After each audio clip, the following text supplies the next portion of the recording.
You can hear live commentary on talkSPORT. Now, Manchester United are understood to have reached an agreement with Brentford over Bryan Mbeumo. talkSPORT understands a bid of £65 million plus £5 million in add-ons has hit the spot. Brentford, meanwhile, are prepared to rebuff all offers for Yuan.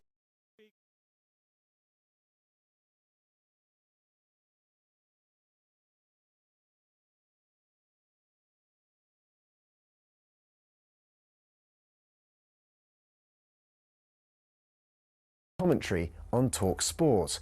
Not long to go now until the first Lions test against Australia, a game they're favourites to win. We don't pay too much attention to the bookies' odds or what people are saying. We're just concentrating on tomorrow and trying to put a great performance out there, because that's what it's going to be needed. You know, a great performance, not a good performance, to beat this Australian team. They're a proud nation. They're top class. The match is live on talkSPORT tomorrow morning. Finally, Manchester United's new £50 million training ground is expected to open next month. The revamp includes a Barbers and an improved swimming pool. And don't forget to tune in to talkSPORT 2 for your coverage of the Open over the weekend.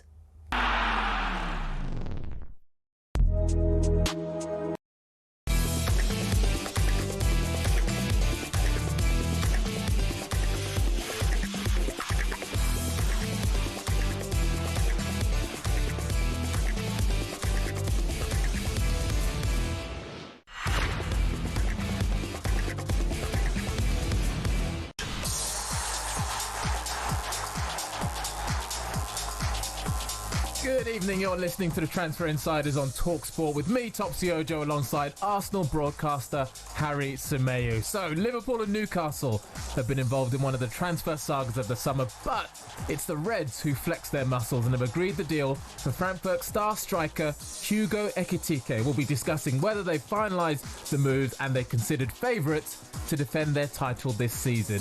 Also, looks like Man United have finally gotten their man. Bryan Mbeumo looks set to leave West London for Manchester. talkSPORT transfer reporter Anil Kandola will join us in the studio for more on that later on. Jack Grealish is back training at Manchester City, but he's training on his own. Harry will tell us whether he'd take the English winger at Arsenal. Plus, Leanne Sanderson and Flo Pollock will join us ahead of Spain against Switzerland in the Women's Euro quarter-finals.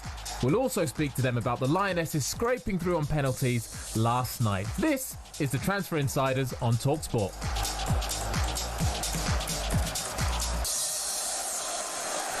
Harry, evening, how are you? I'm good, mate. Good to be with you. How you doing? Very good, very good. We're going to have a quality hour. Let's start with the biggest story of the day. Man United and Brentford finally agreeing a deal to sign 25-year-old winger Bryan Mbeumo. He scored 20 goals, 7 assists in 38 Premier League games last season for Brentford and has been pivotal to Brentford's rise over the last season. So what do you make of the signing, and what do you think Ruben Amorim will be expecting from Mbeumo?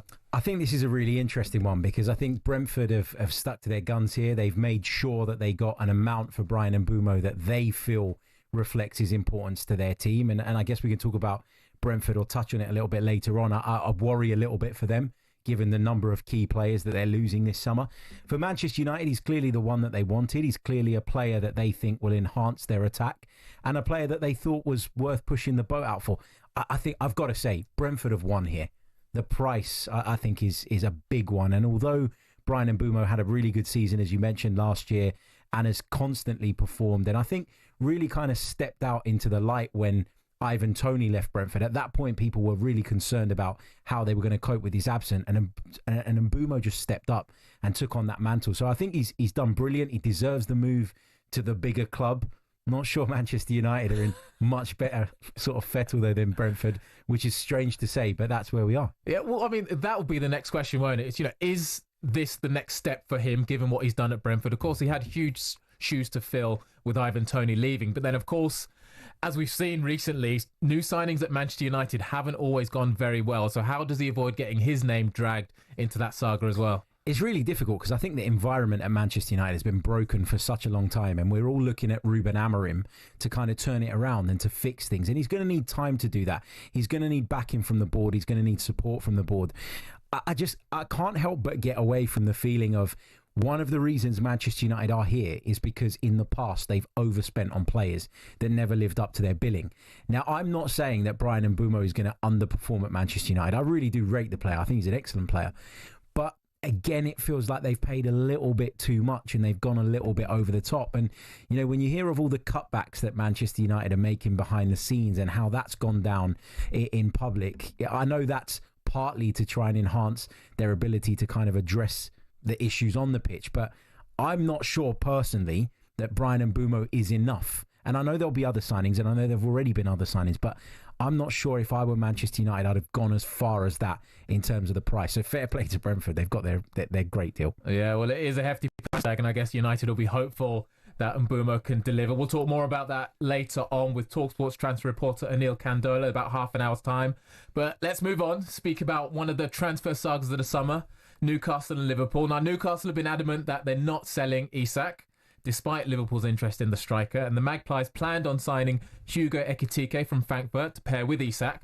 However, Liverpool have stepped in, flexed their muscles a bit, and appear to have hijacked the deal. It's going to be around 70 million, with personal terms already appear to have been agreed with the Premier League champions. And this morning, actually, Charlie Adam, the former Liverpool midfielder, joined Sam Matterface and Alex Crook and said it's a real statement of intent from Liverpool. A big club mentality, winning mentality, doing your business early.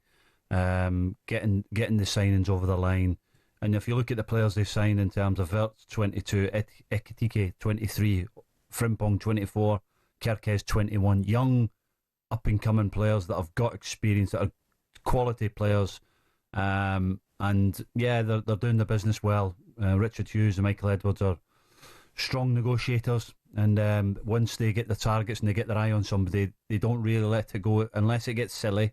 But when they want somebody, they go and get it and they do the business. They don't hang around, and I think that's clear for the manager as well, that he knows. And I didn't really want to bring up, but I think with the tragedy that's happened over Liverpool, I think these quality players will lift the football club, and bring, you know, the joy to the. I think these are 4 quality players. If they can get the striker in, I think they are 4 top signings for Liverpool for next season, and for me, I think they're the team to catch again.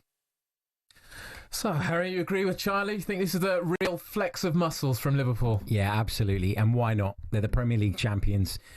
Most of their big recruitment over the years has worked out really, really well. I think they've obviously gone a little bit further in terms of what they're spending now on individual players. You think about when Jurgen Klopp was in charge, and it was very much, we won't sign £100 million player. Fast forward to today, they've got Florian Wirtz in, who's a brilliant player.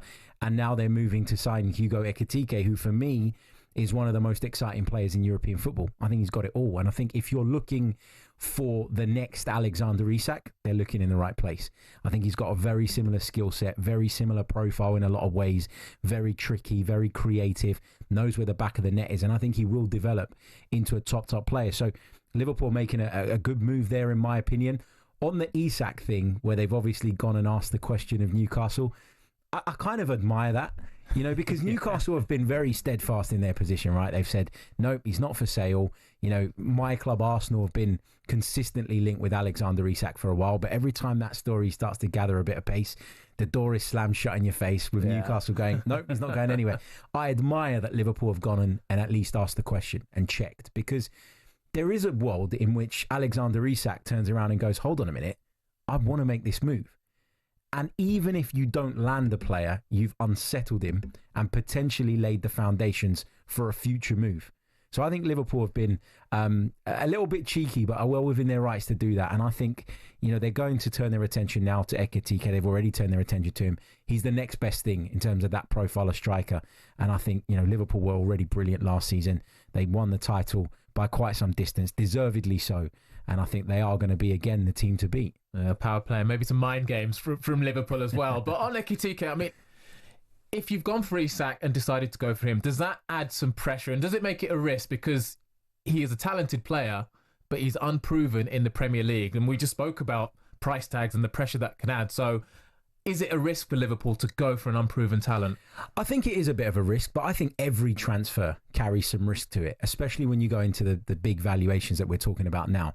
You know, there's always that element of what if it goes wrong? You know, what if they pick up a bad injury? What if things don't work out? What if they don't settle into their new home, the new surroundings? I get all of that, but I think Liverpool have the luxury of being able to take a risk on a centre forward because they have players around their centre forward, most notably Mo Salah, that score an unprecedented amount of goals. If you compare that to Arsenal's situation, where they were in the market for a striker this year as well, Arsenal can't afford to do that. Because as great as Bukayo Saka is, as brilliant as some of the other players are, they do not contribute the same volume of goals as Mo Salah does. So Ekitike can come in, he can learn how to play in this Liverpool team, he can develop, he can improve, he can link up, and he can facilitate Salah. And that means that the pressure to hit the back of the net is not all on him. And that's why I think, you look at the fee and you think big move, big pressure. I actually think Liverpool have the luxury of being able to just bring someone like that in and allow him to develop and grow without the same pressure being on him if he joined the club where they were super reliant on him. Well, I think the Liverpool fans listening will be delighted to hear you wax lyrical about the potential new signing about to join the club. Let's talk about your club, Arsenal, very briefly. You happy with their business in comparison to Liverpool, who are the defending champions and look set on defending that crown?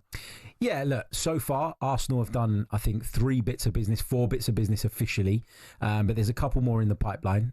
We know that Christian Mosquera is joining. I think somebody by accident uploaded an image on Getty Images of him having his club interview. So that's out there now. And obviously, Noni Madueke was confirmed a little bit earlier on this evening. So Arsenal, they're busy, they're acting, they're trying to fix the issues that they had last season. They're trying to flesh out the squad, build it out a little bit. I've got to be honest, a few of the signings they've made this summer, when I first heard of them, I was a little bit underwhelmed. I was a little bit underwhelmed by Kepa. But when you think about it, £5 million backup goalkeeper, it makes sense. Madueke, I wasn't sure about. For me, that came out of nowhere. £52 million in total is a lot of money. But the more I look into him, the more I study him, the more I understand why Arsenal are interested. He possesses a lot of the qualities that I would argue this Arsenal team are missing. That spontaneity in attack, the ability to beat the fullback, all of these things that Madueke is brilliant at, I don't think Arsenal have enough of. So I think that move, again, the more you study it and the more you sort of scratch beneath the surface, makes a bit more sense than maybe I initially thought. So I'm very much at the point now where I'm just going to sit back and trust that Mikel Arteta and Arsenal know what they're doing. And we've all got our opinions on signings and names and people that we'd prefer to see come in. But ultimately, they know best and they've got to improve this squad. And I think so far, they're taking the right steps to do that. Trust the process, as the saying goes. I don't want to say that because everybody hates it. Like everybody jumps on your back when you say it. But look, we've trusted the process for a few years now. And although Arsenal haven't got over the line, they're in a much better place for it. So who am I to say that the process is faulty? All right, well, we'll get stuck into Arsenal a little bit later on. Now, don't forget, over on talkSPORT 2 at 8 o'clock, Spain take on Switzerland in the quarterfinals of the Women's Euros. Ian Abrahams is watching for talkSPORT, and he's got the team news for us now. And after tight wins for Italy over Norway and in England last night on penalties over Sweden, this should be more straightforward for Spain. Ranked second in the world, and they are currently the world champions, but they have never won the Euros. Tonight, or in this tournament, which they're favourites to win it, they're looking to become only the second team ever to win the Euros and the World Cup consecutively. Germany are the only others to do it. As for Switzerland, well, the previous two hosts, Holland and England, have both won the tournament. Be a shock if Switzerland were to go any further tonight. This is their first ever quarter-final match. For team news, Spain are pretty much at full strength. Both Bonmati and Putellas, who've won the last 4 Ballon d'Ors between them, both start in a really strong midfield. Leo Volti of Arsenal, the Swiss captain, looks to be dropping back into a back 5 tonight for the Swiss. It could be all up for them in Bern. It's a massive game. The winners take on France or, of course, Germany, who meet tomorrow in the last quarter-final. It's live on talkSPORT 2, as you say. It's Spain against Switzerland, and we start at 8. UEFA Women's Euro 2025 update on talkSPORT with McDonald's. Got Big McDonald's hunger? The new Big Arch is here. Available from 11 a.m. at participating restaurants. You're listening to Transfer Insiders here on talkSPORT with me, Topsy and Harry Symeou. Coming up next, we're going to be joined by Leanne Sanderson and Flo Pollock ahead of Spain against Switzerland in the Women's Euros quarter-finals.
big weekend we've got on talkSPORT. Why would you go anywhere else when you've got the talkSPORT network? The Lions with some momentum. Toje has a go, and the try is scored. The shirt is bigger than any individual. It's the pinnacle of our sport. First test in Brisbane. Dubois does catch 2 or 3 clean shots, and down he goes to a knee right at the end of the round. We got conned out of that. VAR, if you can have it in football, bring it in boxing. This is my chance to, write my name in stone. This is legacy building fights. Limbs everywhere, beer going everywhere. Pinch it with dart number 2. World champion, Luke Littler. This could go in. This could go in. In it goes. Now that really was superb. Such a massive tournament, this, the biggest of the golfing calendar for me. There's nothing like the Open Championship. As you'd expect, we're the place to be. Belting weekend, just a bit.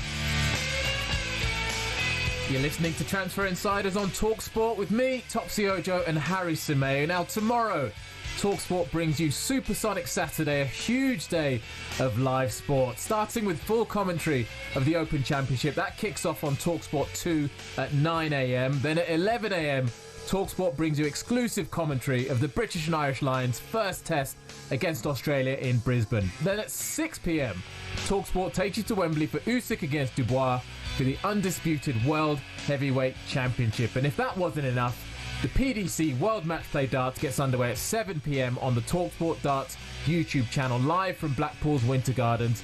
And the Women's Euros continues on talkSPORT 2 as Germany faces France at 8 p.m. The best way to stay across all the action on Supersonic Saturday is to download the talkSPORT app, where you swipe between our stations so you don't miss a minute.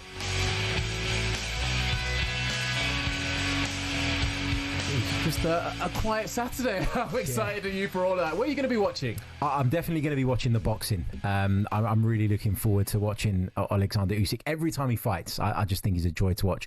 I would never claim to be a boxing expert, but it feels to me like he puts on a masterclass every time you see him fight. So could it be his last fight or one of his last fights, last fight in the UK? Who knows?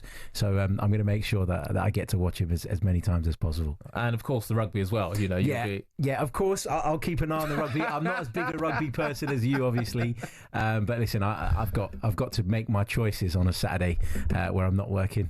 Got to keep the family happy at the same time. Yeah, I hear that. 11 a.m, you be in front of the TV. And don't forget, 8 p.m. tonight, I'll be joined in the studio for a full 2 hours by a legend of the 2013 Lions series Down Under, Alex Cuthbert, as we build up to that huge opening test between the Lions and the Wallabies. And of course, the boxing is later on. You can follow that heavyweight rematch against Usyk and Dubois for all the belts and undisputed glory. That is Saturday, July the 19th, tomorrow, live on DAZN. You can buy now at DAZN.com/boxing. Boxing update on talkSPORT with DAZN, the global home of boxing. Buy now at DAZN.com/boxing. Right, let's move on and look ahead to Spain against Switzerland in the Women's Euros quarterfinals tonight. Flo Pollock and Leanne Sanderson are going to bring you that one over on talkSPORT 2. That's an 8 o'clock kickoff, and they both join us now. Good evening, guys. How you doing? Hello, you all right? Evening. Yeah, very good, very good. Another big quarterfinal tonight, and Switzerland, it seems like they're going to need that home advantage if they're going to get them over the line. How big a boost is that going to be? Yeah, I mean, obviously, we saw what you did for the Lionesses 3 years ago in England when everyone was falling in love with the team, and I think it really pushed the team on. I do think this is one obstacle too far tonight. I think Spain are the best team in the world individually, and I think it'll be difficult for Switzerland to really get a result. But I do think, they've been fantastic in their last game against Finland, scoring late on. We saw the scenes within that game. So, yeah, but I think tonight for me, Spain all the way. Leanne, do you think Spain have even sort of shown their maximum yet? Do you think they've even got close to it? Because it feels a bit like they've been in second gear so far. Yeah, no, I mean, this is a team that is just full of stars, really. I mean, you look at how many 14 goals in 3 games. They have conceded 5 goals, which is very, unknown for them because they're not historically known for conceding goals. But I think the fact that Aitana Bonmati, was in a hospital bed a couple of weeks ago, she had viral meningitis, she's available again. Alexia Putellas is probably playing her best football since her injury. So, these 2 players flip-flop who gets the Ballon d'Or, like FIFA's best. So these are the quality, and they're my favourite team to watch. I mean, a lot of these players play for Barcelona, and I could watch them all day long. As much as Arsenal women are my team, Barcelona are on a different level, as are the Spain team. And Flo, just to bring you in, I mean, Spain have been hugely impressive. Is it even more so given that obviously after the 2023 World Cup there was a huge fallout, there was quite a bit of division in the team, but they seem to have come back even stronger, become more of a powerhouse, more of a united squad. So how impressed have you been with them so far? Yeah, Spain are always impressive when you watch them, and they also seem to do well despite what's going on around them, as you alluded to, everything that happened after the World Cup final as well. So they are just so good at kind of blocking all that noise out and playing. And as Liane said, they've got some of the best players in the women's game, so it is really hard to see past Spain going on and really winning this. But if they get past Switzerland tonight, which, as Liane said, might be a test with the home crowd, they've got France or Germany in the semi-finals, and I think France could maybe go toe-to-toe with them. So are we giving Switzerland much hope tonight? It feels like from everything that everybody's saying, Spain are really strong favourites here. I know the home advantage has been mentioned, but how realistic is it that Switzerland get what they need tonight? Yeah, I mean, as we've seen in last night's game of England versus Sweden and the night before Norway-Italy, people expected Norway to win that game, and it went to the 92nd minute. Cristiano Girelli scored that last-minute winner. So, you know, it's football. You know, we love it because it's unpredictable. But I will say, you know, for me, it's hard to see past this Spain side. So I'm not saying I'm giving Switzerland no hope, because obviously they're going to come out, the fans are behind them, but I just think ultimately, individually, Spain are just far superior. All right, well, let's move on and speak about last night's crazy game. The Lionesses advancing to the semi-finals, beating Sweden on penalties. I think the real puzzle to solve is the slow start. Why was that? Especially in the previous games, England seemed a lot more assured. Yeah, I think Sweden are a very good side, actually. I think a lot of people underestimated Sweden and thought, oh, England are in the favourable side of the draw, no Spain, no Germany, no France. But Sweden came out so quickly and pressed, and I think it's clear with England from what we saw against France and that Sweden performance, we've got a bit of a problem on the left-hand side. Jess Carter, Alex Greenwood, we look a bit vulnerable there, and Sweden targeted us there. We often talk about football being a squad game nowadays, don't we? And the subs certainly played a massive part in turning it around. The Arsenal connection coming onto the pitch and making a big difference. Do you think there'll be changes to the starting 11 going forward as a result of the impact they had? I think so. I think there has to be. For me, Chloe Kelly has to play, you know, coming off the bench. We know she's kind of been pigeonholed into that impact player coming off the bench, and it's difficult because we saw at the last Euro she did that, but I just think at this moment in time, she's unbelievable. 2 assists, you know, scores her a penalty. There were so many heroes in that game. I mean, let's be honest, it was probably the worst penalty, you know, shootout I've ever seen, and that's the reality. I'm glad but you who said cares? that. No, but it's true though. Like, let's just say it how it is. I don't like the fact that people are coming after it because it's the women's game, but I'm going to say it how I see it, and ultimately we are through. So I don't care. They're like, you know, people saying, oh, the penalties weren't good. Yeah, they weren't, but we managed to get through, and the rest is history. You know, I always say in Serena we trust. But what I will say is this England side showed heart, fight, desire. You know, Hannah Hampton was bleeding at the end. Lucy Bronze is strapping up her own leg. You know, and that's the kind of, like, warrior that this Lionesses has in them. And we haven't played our best football. I think Sweden were the better side, if I'm being honest. But I think, you know, Michelle Adjuman coming off the bench in the 70th minute, scoring in the 81st. I mean, what a story that is. She's played 3 times for England. 19 years old, comes off the bench and scores. Like, just incredible, really. So, you know, at the end of the day, we didn't play our best football, but we're through against Italy. And I genuinely think we can beat them, 100%. Well, you just touched on the boss there, and we're going to hear from Sarina Wiegman. She spoke after the match about the quality goalkeeper Hannah Hampton showed during the shootout. Been involved now with England with three penalty shootouts, and we were brilliant at those. And today we weren't that brilliant, but Sweden was not brilliant either. I thought we were out 3 times, but then they missed 2, and then we scored it at the end. And crazy. Well, I must say also that one save that Hannah had was incredible. A quick word on the boss. I mean, they earn their money when the situation chips are down and they need to make a reaction. How much credit do you give her for turning things around?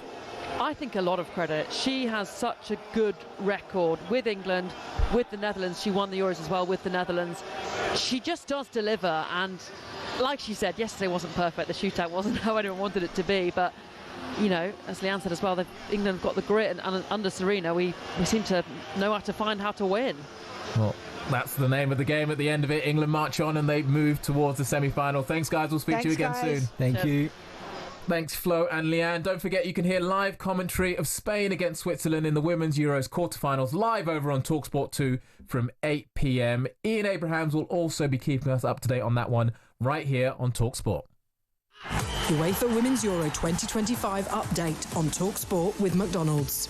When the big match means Big McDonald's hunger, try the new and iconic Big Arch. Available from 11 a.m. at participating restaurants. Right, it's day 2 of the Open, live from Portrush in Northern Ireland. Sean O'Brien is watching for talkSPORT. And Sean, what's the latest? Yeah, Matt Fitzpatrick leads the Open by 1 shot on 9 under par. It's early days, but there hasn't been an English winner of the Open since 1992, and it is an Englishman who leads the way. Earlier on, Brian Harman and Hao Tong Lee set the clubhouse target at 8 under par. World number 1 Scotty Scheffler is still on the course. He's at 8 under as well, just 1 shot back. He surely is the man to beat right now. Tyrrell Hatton and Bob McIntyre are 3 shots back. They're in the clubhouse on 5 under. 3 under, you've got Rory McIlroy, the hometown hero, looking to complete a fairy tale this week. He's still in it. And Lee Westwood is at 3 under as well. Then Justin Rose and Ludwig Åberg are among those at 2 under, and they're not out of this just yet. So it's Fitzpatrick who leads, with Scheffler hunting him down. And you can hear the closing stages over on talkSPORT 2. The Open Update on talkSPORT with Arnold Clark. Get the UK's best used car deals guaranteed. You're listening to Transfer Insiders here on talkSPORT with me, Topsy, and football broadcaster Harry Symeou. Up next, we're going to be joined in studio by talkSPORT transfer reporter Anil Kandola for more on the big news of the day. Bryan Mbeumo looks set to join Manchester United. Don't go anywhere.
The Lionesses have been warned they used up most of their 9 lives during the win over Sweden. Their performance has been labelled as truly terrible by some, with others stating their disbelief they even made it through at all. talkSPORT's Courtney Sweetman-Kirk has called for big improvement. They're a bit fortunate, England, and don't get me wrong, you've got to have fortune to get through a major tournament in terms of to get to a final, to go and win it. So I'm not taking away from England, but you're right. Maybe Italy, we might get away with that, but Spain, there's absolutely no chance. England face Italy in the last 4 of the Euros on Tuesday night. You can hear live commentary on talkSPORT. Now, Manchester United are understood to have reached an agreement with Brentford over Bryan Mbeumo. talkSPORT understands a bid of £65 million plus £5 million in add-ons has hit the spot. Brentford, meanwhile, are prepared to rebuff all offers for Yoane Wissa, with Mbeumo's move to Old Trafford now seemingly on. Forest, Newcastle and Tottenham are all said to be interested. Not long now to go until the Lions' first test against Australia, a game they're favourites to win. We don't pay too much attention to the bookies' odds or what people are saying. We're just concentrating on tomorrow and trying to put a great performance out there, because that's what it's going to be needed. You know, a great.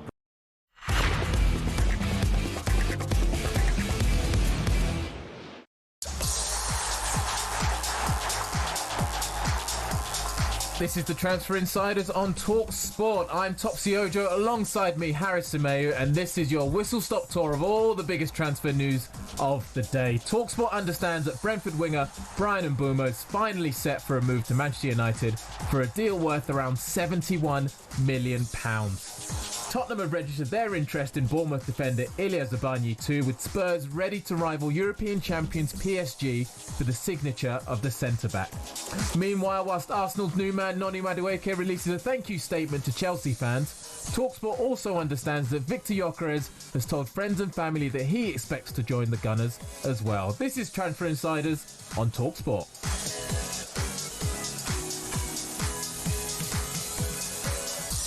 So, only one place to start, and that's with Manchester United. After weeks of pursuing the deal, they finally agreed with Brentford to sign Bryan Mbeumo. And joining us now, talkSPORT transfer reporter Anil Candola. A quiet Friday for you. Yeah, all I can say is Manchester United fans take a big sigh of relief. We were warning you this will happen eventually, despite such delays over all sorts of stuff that I'm sure we'll get into. But yes, full agreement we understand here at talkSPORT. Medical expected over the next couple of days as well on a 5-year contract with an option to buy. That little caveat of an extra option to buy was one of the discussion points, easy for me to say, in terms of why it took a bit of time to get over the line.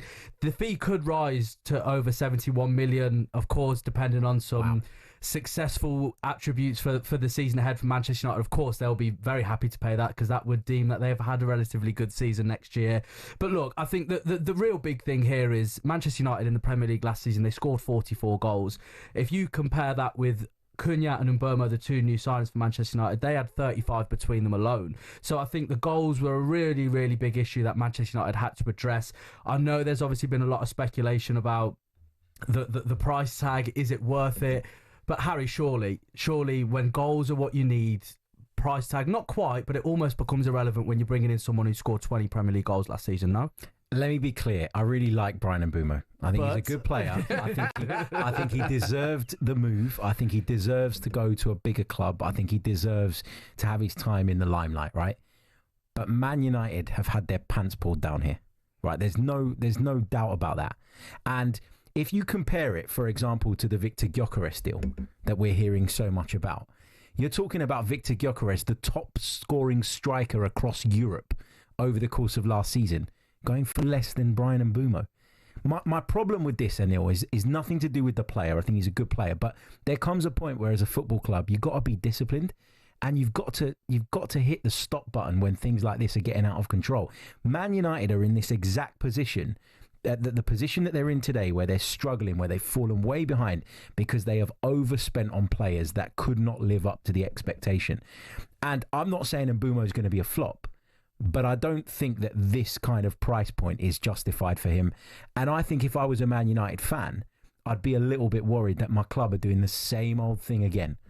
That would be my feeling around it if I was a United fan. No, completely salient points that you make there in terms of potentially making the same old mistakes. They're not learning from their lessons, potentially. I think the idea and the notion that the fact that they will be paid in 4 instalments in terms of that summer budget for Manchester United fans, that was imperative. So they do have a little bit more money to spend. But then isn't the problem with something like that?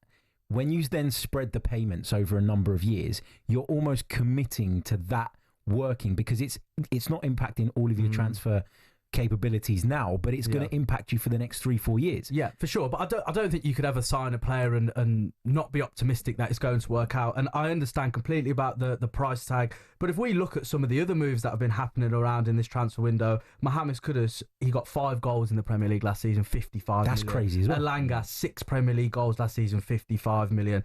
Madueke, 7 goals. He's gone for, 52 million? I'm sure we'll have a little chat about him. Crazy numbers, actually. It's crazy numbers. Topsy, what do you think? Is whose side are you on here? Is it a good deal considering that you're getting some almost, not quite, but some guaranteed goals for Manchester United, or are they making the same mistakes that they've been really guilty of? Well, this is it, isn't it? When you look at any transfer, it is, what is that transfer going to do for my team? How is it going to impact my team? And you've just touched on it. From a Manchester United perspective, one of the key issues they needed to solve going into this season was goals. And they've brought someone in that they know can score goals in the Premier League, which is huge. Proven talent. Yes, there's a price tag, which brings pressure, but if that price tag delivers what we need, which is goals, then it's absolutely worth it. Now, the same with Gyökeres, brilliant across Europe. The Premier League is different. We see brilliant strikers across Europe that come to the Premier League. We've got Darwin Núñez, who hasn't hit the heights that, as a Liverpool fan, I hoped he would hit, as much as I love him. So that's always the risk. I guess, going back to Manchester United, what other pieces of the puzzle are left to allow them to compete this season? How long have you got? I mean, but that's the problem. That's the problem, though, isn't it? There's so many pieces that they need to find that when they go and lay down that sort of money on one player, you start to think, hold on a minute. Like, Mbeumo was linked with Newcastle, he was linked with Arsenal, and I'd imagine that those clubs spoke to Brentford, tried to put the feelers out, and got told that they're looking for north of 65, 70 million pounds. And those clubs who are much more sensibly and better run would have turned around and gone, that's a bit too much for us. So why is it okay for Man United? Like, it kind of reeks of desperation. No, I do, but that's correct. That is ultimately what it is. Manchester United are not in a position to say, look, it's a strong fee, but we're going to walk away. They need these players. And in terms of what you were asking just a minute ago there, in regards to what's next on the agenda for Manchester United, it's my understanding that the striker position, so they've really looked at the dismal season last season and saw the lack of goals as the main area of worry. And one name that I keep on hearing over the last few days is Nicholas Jackson from Chelsea. He's highly admired. There was a few rumours going around that maybe Seshko, if they can work a deal, but look, as we've already seen with Bryan Mbeumo, Man United aren't exactly in a strong position to negotiate, so who knows, they might tap into a cheaper option in the market, but whatever happens, of course, we'll be across it on talkSPORT. But dearie me, it seems like they've still got a bit of work when it comes to Manchester United. He's fair play. So Seshko, that was going to Arsenal, might now be going to United. Right, we definitely need more time to go over that, but let's move on to a team that beat Manchester United in the Europa League final. Someone wrote that, so I had to read it.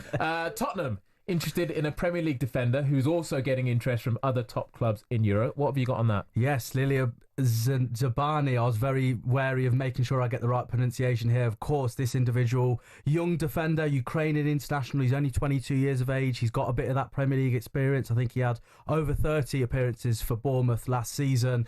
This one, I wouldn't say is at a really advanced stage. They would demand a substantial fee when it comes to Bournemouth because they're not in a position where they need to sell. But I think the real concern for Tottenham is the other clubs that are interested. A certain Paris Saint-Germain, of course, European champions, absolutely phenomenal. Who wouldn't want to join that project at the moment? So I think Bournemouth are in a very strong position, and this is always the type of situation that clubs want to be in.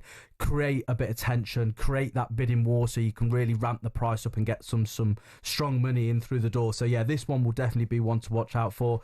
Tottenham obviously going to be strengthening now under Thomas Frank, so I think it's a big project for him, not only to get a couple of players that he wants in through the door, but also for himself to be able to manage such a bigger budget. It's a whole different world compared to what he had before. So yeah, I think it's going to be a really exciting time for Tottenham fans. All right, well, we're going to talk Tottenham and Champions League Tottenham, I should say, to our Arsenal fan here. But because before we get Harry's take, the new Spurs manager has been speaking to the media and was asked whether he was worried about the club's track record when it comes to sacking managers. I like to challenge myself. I've been that privileged. I've never been sacked before, so that's one of the reasons why I took the job. So I could get a little bit more risk into my daily life. I'm, coming to a big club, there's pressures. There's, we need to perform because it is we. It's me, it's the staff, it's the players, it's everyone, and we need to do that together. I like the ambitions, and I'm everything I do, every decision I made so far, everything is for the long term. It's not about surviving one game or 1 year or 18 months or what is the average. No, it's for the long run. That was the new Tottenham manager, Thomas Frank, speaking to the media. Harry, I'm going to come straight to you. Big shoes to fill. That Tottenham Hotspur manager seat is a big job. How much pressure is Thomas Frank on? And how attractive is Tottenham at the minute, given they are going to be playing European football next season? I hate that I like Thomas Frank so much. We all do. He's a good guy. I feel like wrong saying it because he's the Tottenham manager, but look, he's a fantastic coach. He's done the hard yards. He absolutely deserves an opportunity like this. And I know Spurs have won something last season, and obviously a lot was made of that. And then there was the debate about whether Postecoglou should be sacked off the back of that. I think it was absolutely the right decision to move on from Postecoglou. Their league season was completely unacceptable. In comes Thomas Frank, and I don't actually think he's under that much pressure. Tottenham's league season cannot be any worse. It cannot be any worse, right? So even if he finished 10th, 8th, which in the past you would have said is way too low for a club of Tottenham's size and stature, you can actually make the case that he's building the foundations and laying the foundations. Plus, Ange Postecoglou's done him a bit of a favour by winning a trophy, because that thirst and hunger from the Tottenham fans to finally get one on the board again is going to be sort of quenched by what they managed to do last season. So I think it's the perfect time for Thomas Frank to come in. I think what I find really interesting about him is how he's going to adapt to the point Anil made about taking on a bigger club, bigger budget, better players, more expectancy around how you play the game. I think all of those things are going to be fascinating to see how he kind of shifts and moves on. But I think he's a top manager. I think Tottenham have made the right decision, as much as it kills me to say it. I was about to say, I mean, for anyone listening, this is an Arsenal fan. And listen, they've got investment in, we've heard over the course of the summer. Anil might know a bit more about that than me. And they've already started making moves in the transfer market. I think if you're a Tottenham fan, you'll feel quite excited about the upcoming campaign. I can't believe I'm saying this on it. Well, through gritted teeth, that one, wasn't it? Good time to be a Tottenham fan. The only way is up in the league, and yes, they've got European football to look forward to. Another big name to keep an eye on is Jack Grealish. Good news, he's back at training. Bad news, he's training on his own, which is never a good sign. So what do you think that means for Jack Grealish's future? Well, I think we know what that means, don't we? You know, not necessarily being segregated. Of course, the Manchester City players, the bulk of them, haven't quite returned yet. He's such an iconic figure for English football over the last few years. You know, that £100 million move, I don't think anyone could say it was a flop of any sort. He contributed massively to their really famous and iconic treble-winning season. You know, he was a real part of that. But then you fast forward into the season that's just gone. What was it? I think it was only one goal in the Premier League last season. For someone of his ability, his flair, what he can provide on a football pitch, that isn't good enough whatsoever. So I think a clean break is going to be well needed for all parties involved. We have heard over the last few hours that West Ham are a team that are emerging as someone who are very strong admirers over Jack Grealish. Of course, again, this one's going to be quite early in terms of where we're at, because he would need to take a significant pay cut. But what we are hearing also is Graham Potter is a massive admirer of Jack Grealish, and why wouldn't you be? You know, that would be a signing, and then some for the Hammers, who have probably got a lot of pressure on them next season. So I think this one will definitely be one to watch out for over the next few weeks. All right, might need a replacement for Kudus if he goes as well. All right, cheers, fellas. Up next, we'll be speaking more about Victor Gyökeres's potential move to Arsenal, as Noni Madueke is officially made part of the Mikel Arteta project, and Liverpool are on the verge of adding another superstar to the squad. This is the Transfer Insiders on talkSPORT.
This is the Transfer Insiders on talkSPORT with me, Topsy and Harry Symeou.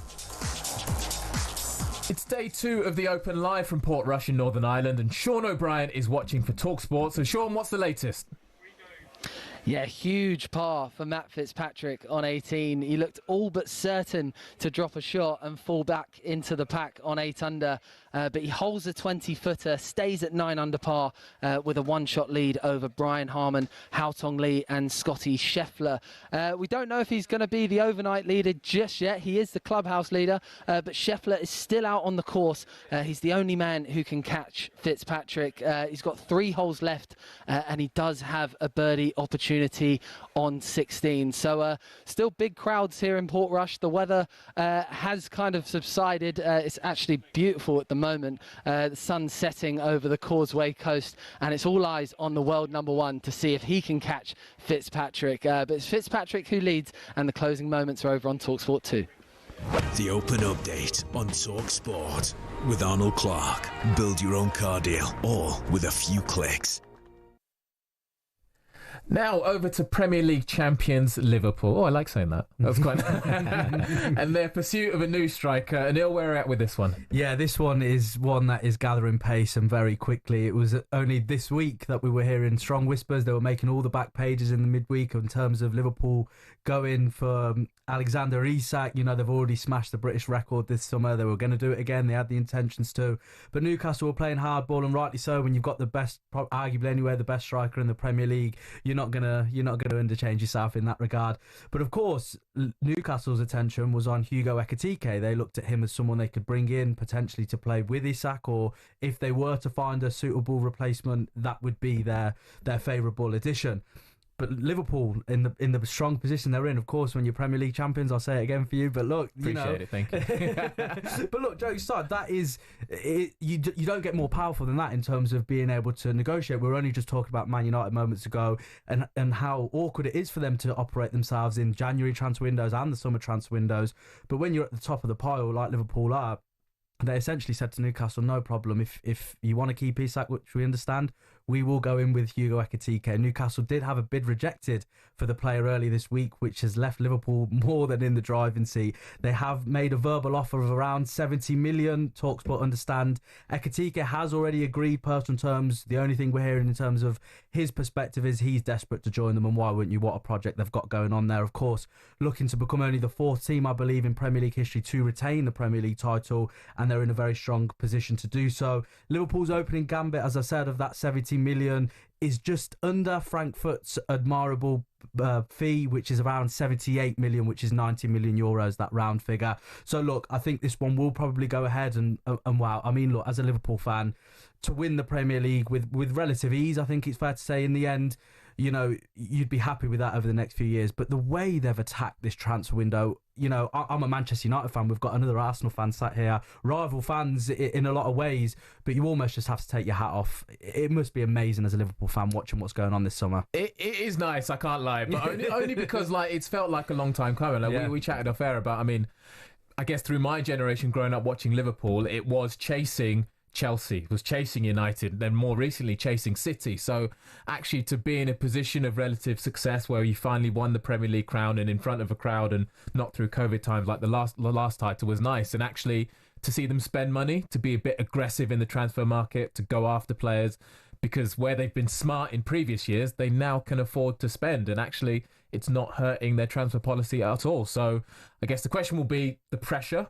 You're coming into a champion environment to kind of be the goal scorer to complement Salah and Gakpo and co. So does that provide more pressure? We'll wait and see, especially when you consider they went for Isak, who is a proven Premier League goal scorer. So that will be the question mark I think Ekitike needs to answer. And I don't know if he will or not. I don't know enough about him as yet, but you know, I look at the team around him and I probably hope that he can fill those shoes. Yeah. But that's the thing though, isn't it? Despite a player potentially not being so proven or as proven as you'd like to be, when they're joining a project, you know, very similar to Arsenal, I always look at an example like a Rasmus Højlund. I genuinely believe if he came into Arsenal, I'm not saying that he would be the man to take Arsenal to the Premier League title, but when you do join a project that is so understanding in terms of the player's perspective, it's such an exciting prospect, and you almost are filled with such confidence that whoever comes through the door, you know, that this will be a successful signing. But Harry, in terms of you know, Liverpool, they have brought in so many players now. You know, it's Kirkes, it's Frimpong, it's Wirtz,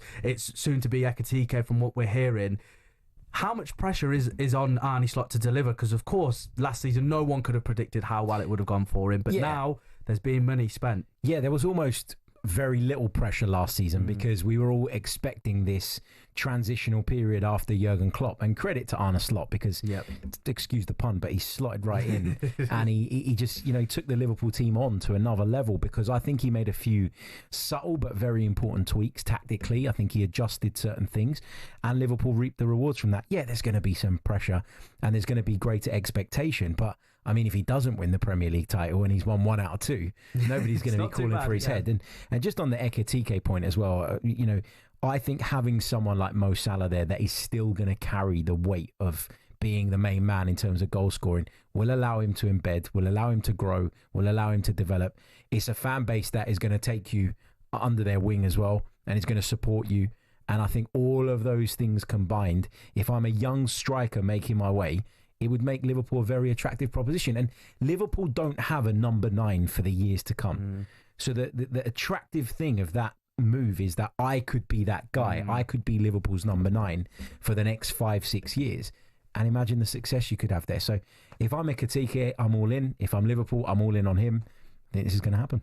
All right. Well, speaking of number 9s and moving on to your club, Arsenal, talkSPORT understands that Victor Gyökeres is edging closer to a move to the Gunners. This comes after Noni Madueke today has been officially confirmed as the latest player to join Mikel Arteta's project. Harry, are you happy with Noni Madueke joining the squad? The idea is growing on me. It wasn't a transfer that I was advocating for at the start of the summer, and it wasn't one I was particularly excited about when I first heard about it. But the more you hear, the more you read, the more you listen to why Arsenal made the move. I know Anil's got some comments from Arsenal. The more you have to get on board with it, I think. I mean, Anil, what's kind of been the feeling? Yeah, of course. You know, we started, I think, in the last couple of weeks with certain sections of the Arsenal fans writing and signing petitions. That is ridiculous, by the way. Yeah, I'm glad you said it because honestly, it's nothing short, if I'm honest, of a disgrace. How can you write someone off before they've even put the kit on? You know, it's ridiculous. I think we're all in agreement of that.